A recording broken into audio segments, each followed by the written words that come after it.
Les GG ce matin sur RMC. Êtes-vous choqué par la sortie de prison de Pierre Palmade? Condamné à 2 ans de prison ferme, le comédien vient de sortir après seulement 4 mois de prison grâce à un aménagement de peine. Il devra donc porter un bracelet électronique et se soigner. Une décision de justice qui ne choque pas l'avocat des GG, Charles Consigny. Je comprends qu'on soit choqué, qu'on considère Pourquoi on n'a pas attendu au moins 6 mois ou oui, 8 mois qu'on ou 1 an. considère qu'il aurait dû faire ces 2 ans ou au moins 1 an ou que sais-je. Voilà, c'est un juge qui a estimé qu'il n'y avait pas lieu de le maintenir indéfiniment en détention et que au fond, la question, c'est le sens de la peine. Il y a la sanction, voilà, à son âge malgré tout. Mais je comprends que ça puisse être difficile à entendre par nos auditeurs, mais sa sanction va se poursuivre. Mais le but aussi, c'est de faire en sorte qu'il ne recommence pas, si vous voulez, de faire en sorte de remettre après, une fois qu'il sera plus sous bracelet électronique, de remettre dans la nature quelqu'un qui n'est plus dangereux. Donc moi, non, moi je suis pas choqué. Élise Godefroy, est-ce que vous êtes choquée de cette sortie de prison prématurée de Pierre Palmade? Ben oui, moi je suis choquée. Je trouve qu'il n'y a plus aucune crédibilité en fait aujourd'hui avec la justice. Vous savez, Pierre Palmade, je m'en fous, moi. Je trouve que, en fait, on s'en fout de lui. Je comprends pas pourquoi le gros titre du sujet des GG, c'était pas cette affaire du petit Yanis qui s'est suicidé à 17 ans parce que Ils l'ont fait hier. Voilà, parce que l'agresseur qui l'a agressé sexuellement a été libéré au bout de 2 ans de prison alors qu'il en avait pris 5. Bon, bah, c'est super, ça me rassure. En fait, c'est comme pour Bertrand Cantat, je veux dire, le mec a été libéré beaucoup plus tôt que la peine qu'il devait faire initialement. Je pense qu'on a un gros problème en France de surcharge de prison et du coup, on libère les gens pour bonne conduite beaucoup plus tôt que prévu. Mais est-ce que sa place était en prison alors qu'en fait, on voit qu'il est malade? Il faut qu'il se soigne, en fait. Est-ce que la prison est le meilleur endroit pour se soigner? Est-ce qu'il va être soigné, là? En l'occurrence, il est juste libéré sous bracelet. L'avocat des victimes, en fait, était sur BFM tout à l'heure et il disait, nous, ce que les victimes veulent, en tout cas, c'est qu'ils ne recommencent pas.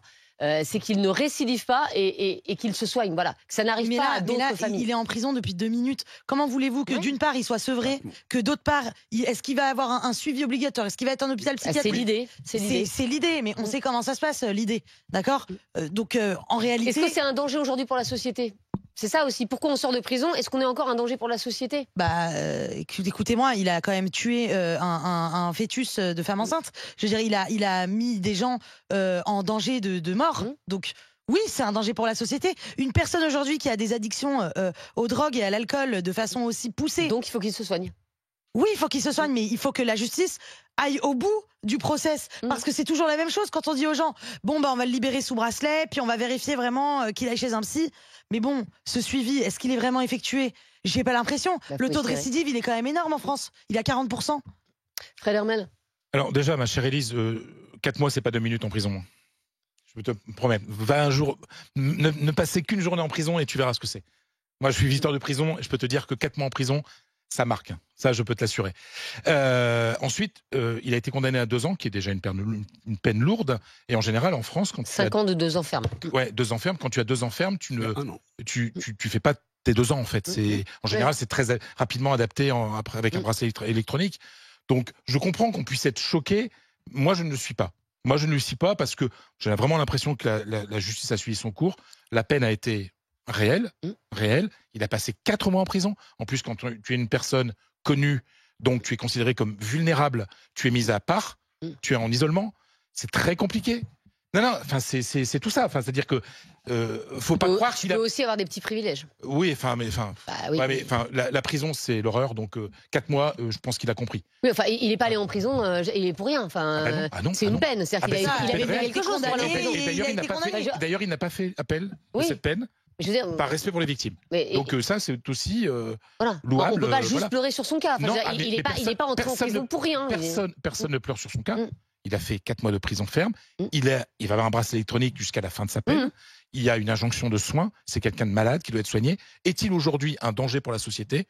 Le juge d'application des peines considère que non. Et moi, je pense que non. Bah, il ne considérait pas que Bertrand Cantat était également un danger pour la société. C'est pas pareil. Benjamin Amar. Non, alors moi, je considère que effectivement Pierre Palmade a déjà en grande partie voilà, payer le prix qu'il devait payer, parce qu'il y a la condamnation qui est lourde, il y a aussi le traitement médiatique, soyons clairs, sa carrière est terminée. Enfin, je suis pas Madame Irma, mais hein.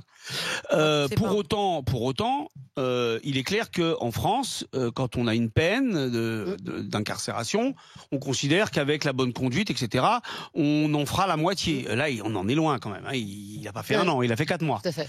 Donc moi, ça m'interpelle sans acharnement particulier, hein, sans faire partie d'une meute enragée, mais je considère que forcément dans l'opinion, ça va être perçu, encore une fois, comme une sorte de privilège donné à certains.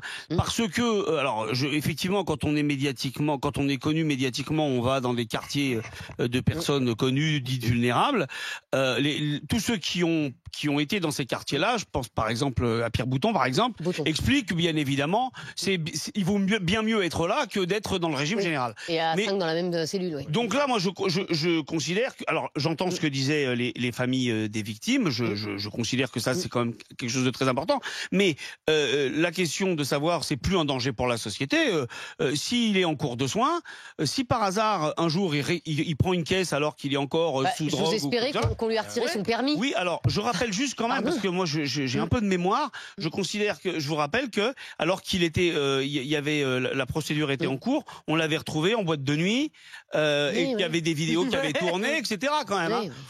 Donc vous voyez, quand on met tout ça, moi je suis quand même un peu sceptique. Voilà. Charles Matin, ce matin sur RMC, faut-il généraliser les couvre-feux pour les mineurs? La ville de Viry-Châtillon, dans le 91, dans l'Essonne, vient d'instaurer un couvre-feu pour les enfants de moins de 13 ans. Il leur est donc interdit de sortir seuls après 22 heures et c'est une mesure de bon sens pour le maire de la commune, Jean-Marie Villain. Certains parents manquent certainement de bon sens parce que c'est vrai que la logique voudrait que tout simplement les parents comprennent qu'un jeune de moins de 13 ans n'a rien à faire dans la rue. Tout simplement parce que ça peut être dangereux. C'est une école, souvent on parle de l'école de la rue.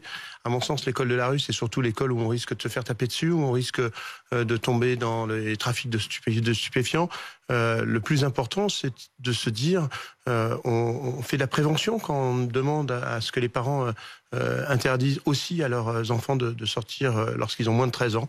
Moi, je pense que c'est tout simplement le bon sens qui n'est peut-être plus à la hauteur de ce que l'on peut attendre de parents. Est-ce que c'est une mesure de bon sens, Fred Hermel, d'avoir un couvre-feu pour les mineurs de moins de 13 ans? Mais c'est terrible qu'on en soit là. Parce que normalement, enfin, moi, quand j'avais moins de 13 ans, je sortais pas la nuit, quoi. Oui, c'est sûr. Non, mais c'est-à-dire que c'est que l'État. Ça doit être quand même une minorité. Oui, de enfin, gamins. Mais c'est-à-dire que les parents sont pas là, quoi. Oui, mais est-ce qu'il faut faire une loi pour 3 gamins qui traînent dehors?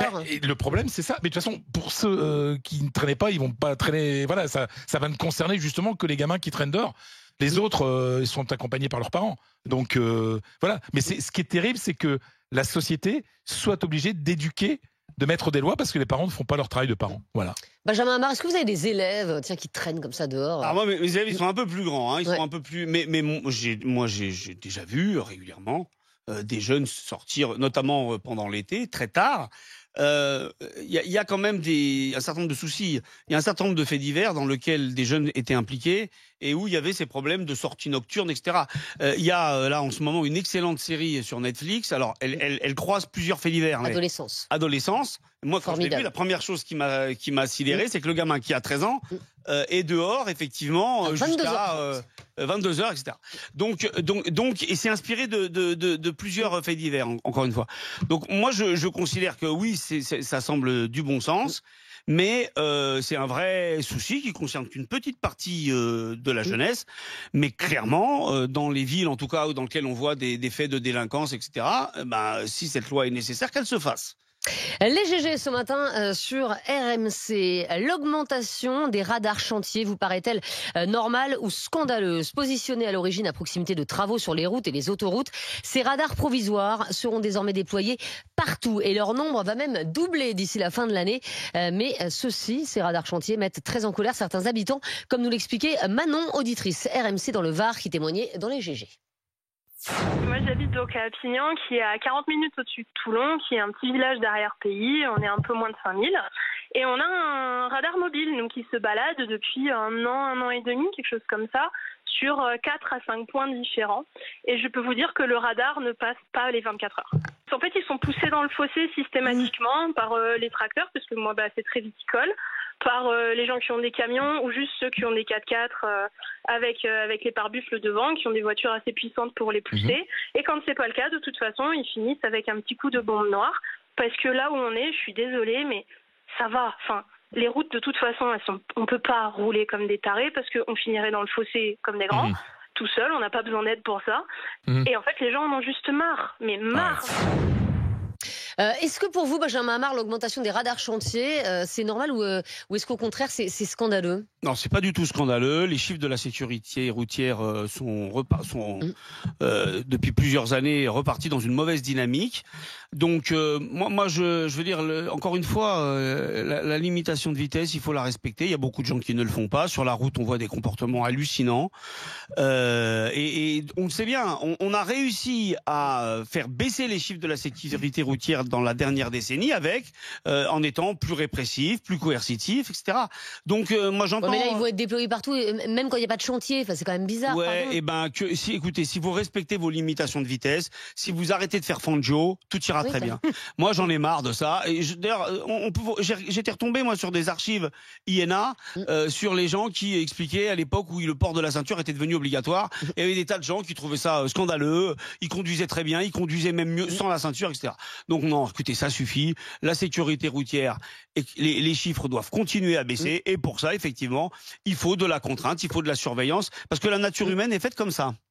Charles Matin, ce matin sur RMC, faut-il un durcissement dans la verbalisation des cyclistes? Après Paris, c'est la ville de Toulouse qui a décidé de durcir la verbalisation des cyclistes car ceux-ci ne prennent pas en compte les autres usagers et ne respectent pas le code de la route. Un constat partagé par Jérôme, chauffeur routier en Gironde, qui témoignait sur RMC.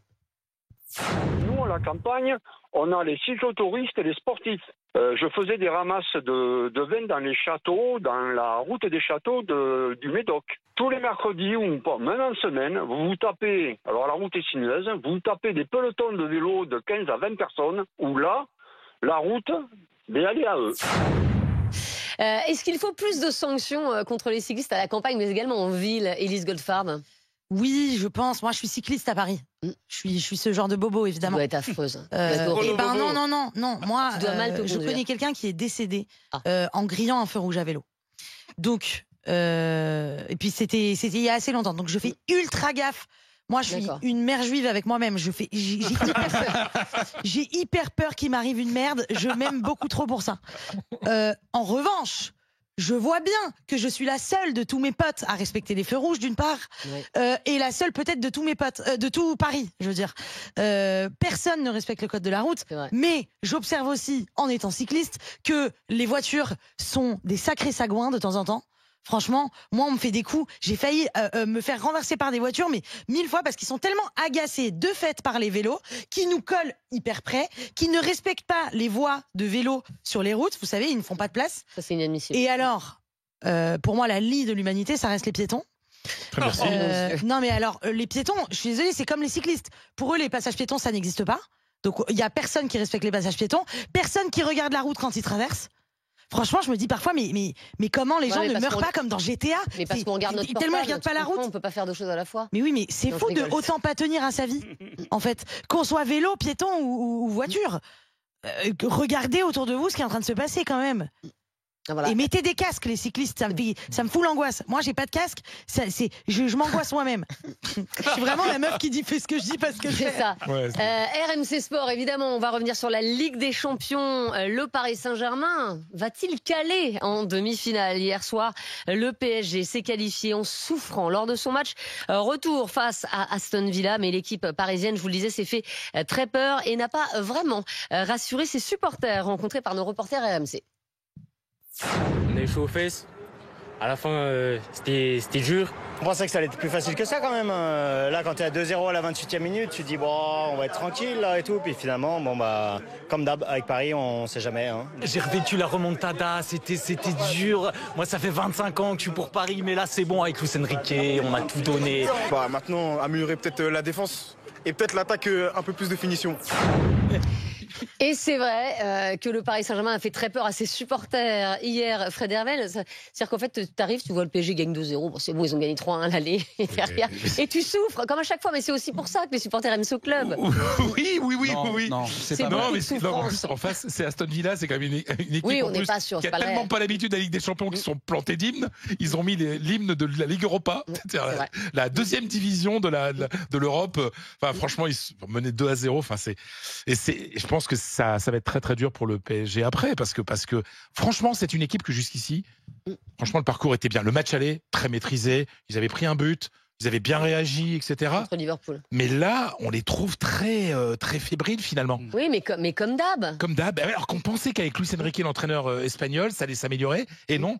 Il y a quelque chose dans ce club, un ADN que même un grand entraîneur espagnol n'arrive pas à modifier. Mais regardez, Barcelone s'est un peu fait peur hier aussi. Oui. Regardez le Real au match aller, s'est fait très peur. Ah oui, mais c'est pas fait très peur. En perdant il s'est fait démonter. 3-0 contre Arsenal. Il s'est fait démonter. Mais voilà, la remontada que les autres ont essayé de faire va se produire ce soir avec le Real face à Arsenal. Ah, vous pensez que le Real Oui, j'ai même parié avec une amie très proche. Oui, on a parié 10 €, mais enfin, à mon avis, vous avez perdu. Le PSG peut-il gagner la Ligue des Champions, Fred ? Ah, oui, mais après ce soir, le pourcentage a baissé quand même. Mais ils perdent tous les ans, non ? Après. Ah oui, ils n'ont jamais gagné, oui. Mais ils sont allés en finale. Tout le temps en finale, à chaque fois. Non, pas en finale. Écoutez, ce sera peut-être pour cette année. En tout cas, ça fait longtemps qu'ils n'ont pas été aussi proches.